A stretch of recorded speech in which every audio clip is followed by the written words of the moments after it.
তো আজকে সকাল সকাল বেরিয়ে পড়লাম ভোরবেলা, মানে 3:30 উঠে পরে কলকাতা রওনা দিলাম আজকে বইমেলার জন্য। তো বইমেলা আমাকে নিয়ে গেল আমার কাকু।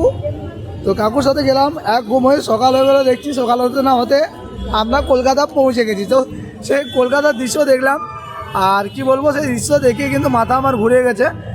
আর এই পাশে আমাদের ছিল আমাদের চারি, তো ও কিন্তু ক্যামেরা থেকে লুকোচ্ছে, ক্যামেরার সামনে বলতে গেলে কিন্তু প্রচুর লজ্জা পাচ্ছে, ঠিক আছে।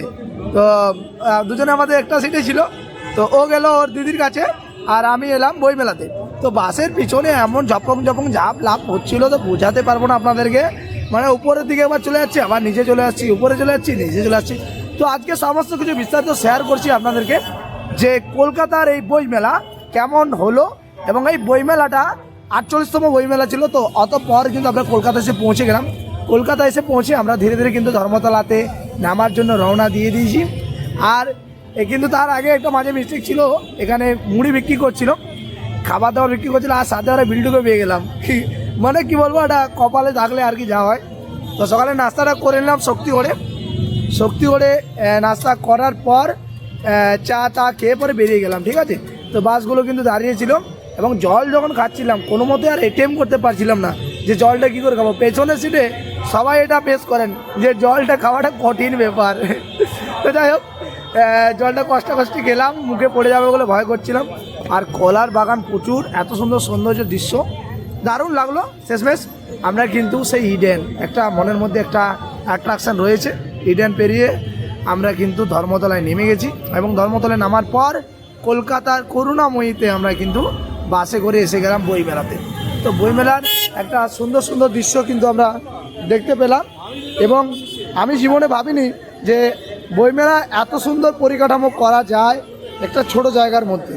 তো সেখানে আমেরিকারই বলুন আর বিভিন্ন দেশেরই বলুন, বিভিন্ন কাউন্টার ছিল, ফ্রান্সে দেখুন এরকম ছিল, কিন্তু আমি জানি না যে ভিতরে ঢোকা যায় কি যায় না।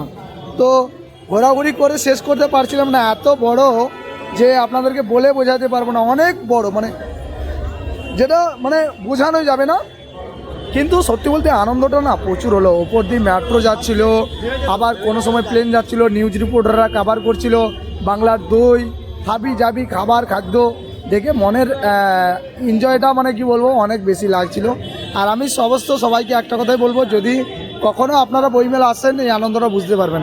আমি বই অনেক পড়ি না, কিন্তু আজকে যে আনন্দটা হলো এটা অনেক বেশি আনন্দ হলো। এবং আমি অনেকজনকে দেখাতে পারলাম যারা বই পড়তে চায়, এবং আমার কাকুর বই এখান থেকে বেরোচ্ছিল, তো সেখানে আমরা কিন্তু গেছিলাম, কাকু আছে আমাকে নিয়ে গেছিলো, এবং সেখানে আবার একটা মানুষকে দেখতে পেলাম বেশ সাহায্য করেছে।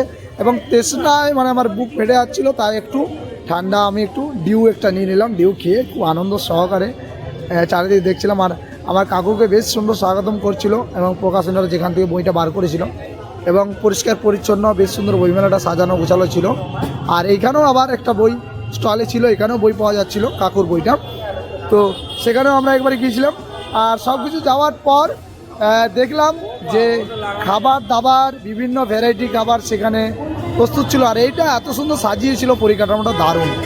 এবং খাদ্যগুলো দেখুন, মানে বইমেলায় এসে এরকম খাবার দেখতে পাওয়া মানে খুব আনন্দের ব্যাপার। আর পিঠে, আমরা প্রতিনিয়ত পিঠে করি, আবার এখানে পিঠে দেখছি বিক্রি হচ্ছে। আর এত সুন্দর সুন্দর পরিকাঠামো তৈরি যে বললে যাবে না আপনাদেরকে।